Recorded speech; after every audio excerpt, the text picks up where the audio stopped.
Welcome to the FRC Robotics Team 2199, the Robo Lions recap for the parents' meeting held Thursday, September 20th, 2012. I am Rose Young, one of the faculty mentors. We met in Al Deming's room at Liberty High School. Some of our adult mentors were there and were introduced, and also our student leadership listed here, some of whom spoke during the meeting. We have about 20 to 30 students on the team. This year, we would like to make that closer to 30 or 35 students. Our leadership was elected by last year's group. During the meeting, we discussed all of the things listed here on the agenda. This section will not include the fundraising targets and detailed discussion of the budget. That will be in a separate recording. The team is very accomplished, having last year won the Queen City Regional Entrepreneurship Award and some major award in most of the years that it has existed.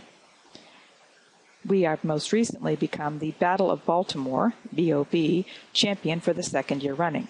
And this off-season was held at Newtown High School in nearby Owings Mills.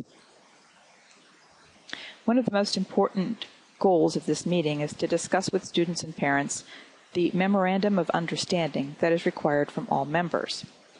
Memorandums of Understanding should be returned by the 1st of November. They were provided and will also be available on the website to download. If you have questions about the MOU, please contact me or Matt. Some of the key aspects of this expectation list are listed here.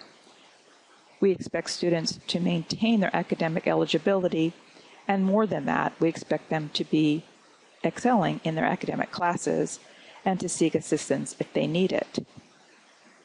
We, of course, expect that all students will adhere to the county and school rules and any other requirements placed upon them by the rules under which the team operates. One of the most important things for students to understand is that the fundraising and support and outreach that is conducted by the team is the responsibility of all team members. This year, there has been a new points system developed to track and also give feedback to students about what it is that they are still expected to do.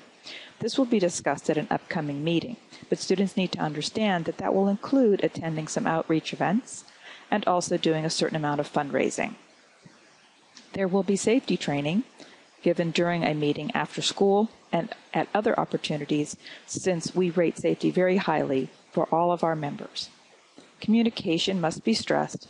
Communication is usually by email so that it reaches all students and parents, and students are asked to please set up an email for them and check it regularly and respond to it whenever a question has been sent that requires a response. There may be other requirements, such as enrolling in the Student Team Information Management System, otherwise known as STIMS, for FIRST, to sign electronic consent and release forms, and other requirements. But these are usually communicated through the email. This sounds like a very busy schedule, and as you'll see, it is a very ambitious one. However, we as a robotics family value family of all of our members, and we also, of course, encourage students to be successful academically. And so we ask students to think about balancing their participation. It is certainly true that we have year-round activities. It is also true that our members participate in other things besides robotics. Please contact Matt or me if you have a question about this. The calendar, which is quite full, is located on our website. You must log into the website in order to see it. It is a Google Calendar, which you can also subscribe to. Matt and I do our best to keep it up to date with all of our events. We also back this up with email notifications when there are important events and also with updates. Hopefully, we're going to be using a blog on the front, or at least easily accessible through the website, to post reminders and other information about things that have been going on. We do use our website quite a bit. Please mark it as one of your favorites and check it frequently. Here is the general meeting schedule, starting in the fall. The team meets after school in Mr. Deming's room. Other teams and smaller groups meet in other locations. Work on the robot does not take place at school. It is usually in the evenings and at a mentor's home, since we do not have a location of our own, something that is a crucial need that we're going to be exploring through the fall, and hopefully we will have some sort of location set up when we begin our build season. The build season begins in January and February. The kickoff this year will be January 5th. It will be a Saturday event, as are many of the events. and it will take all day. This is the beginning of 6 weeks given to us each year to build a new robot. Therefore, this is the most intensive period. However, all of the other times of the year, there are other activities that are happening. The competition season begins in February. For us this year, it is likely to be the end of March and into April because of when the nearby events are scheduled and the timing of our spring break. We will be selecting the regionals that we sign up for fairly soon, and students will be given information about field trips and other travel arrangements. During the summer, we have not been idle. There have been many activities, in particular some important fundraisers, one of which was the Lego camp that we ran, which raised over $1,700 for the team. We are using this in part to start some other teams and to support the growth of our own. One of the teams that we have started is an FTC team at South Carroll High School, and our Liberty FTC, or First Tech Challenge team, continues and has also been recruiting new members. Members of the FTC team are encouraged to participate during the season, which runs through the fall, and to consider joining during the build season. Please contact Matt or me, or talk to Mikey Walton, who is also the captain of the FTC team, if you are interested in this path to join FRC. One of the most critical needs we have at this point is a home, a permanent location for building, for practicing, and for meeting. We have used our partnerships in the region, and we have used our nonprofit to form these partnerships in order to seek some opportunities. Some of the briefings that we have done with the Carroll County government and Carroll County Public Schools have started us in contact with people who may be able to find us a location. However, we have not to date been successful.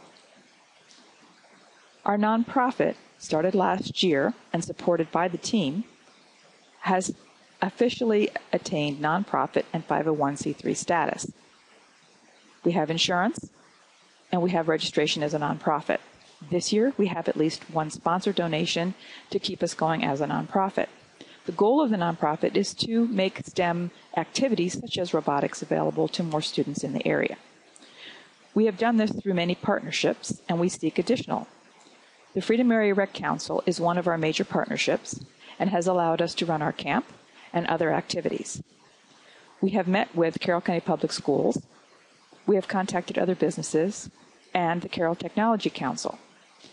We would like to continue this outreach and partnership because it strengthens not only the nonprofit, but the ability of the team to find space and opportunities for students and to communicate with many other students who may want to join.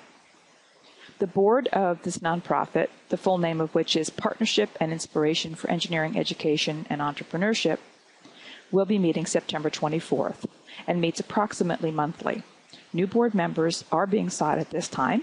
Please contact me, Mr. Tom Milnes, or one of the other members of the board. Our preseason events in October are extremely busy.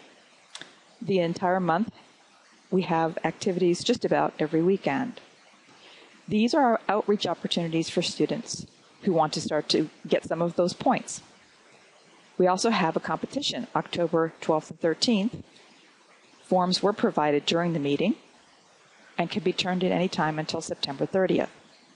A major fundraiser on October 27th is the Freedom Fright Night, which we're doing in partnership with Freedom Area Rec Council. There are many other activities in October. Most of them are posted on our calendar. In November, the key activity is the training on November 3rd. All members who can possibly attend are asked. This is a very, very important and highly valuable education day in all different areas. We also have a major fundraiser, the Craft Fair, November 17th, for which we need a coordinator, a potential outreach at an INCOSI professional meeting, and many other things that are happening. We will also begin our beta testing for the new software for this year, and this is a major step forward for the team to be selected as a beta test team. So our programmers will also be very busy. Our fundraisers will continue, and our major fundraiser in the month of December, and also a major outreach activity, is the Roar of the Robots First Lego League Qualifier. This will be held at Carroll Community College. We will need many volunteers on the day of, and also setting up for, as well as planning for this event. This is our 4th annual, and it has always been a lot of fun and a very successful event. This is a list of the important websites to go for additional information and a summary of some of the meetings coming up. The next session, we'll talk specifically about the budgets and fundraising goals that we have as a team. Thank you. If you have any questions, please contact me through the website or at my email, rmyoung.pie3@gmail.com. Thanks.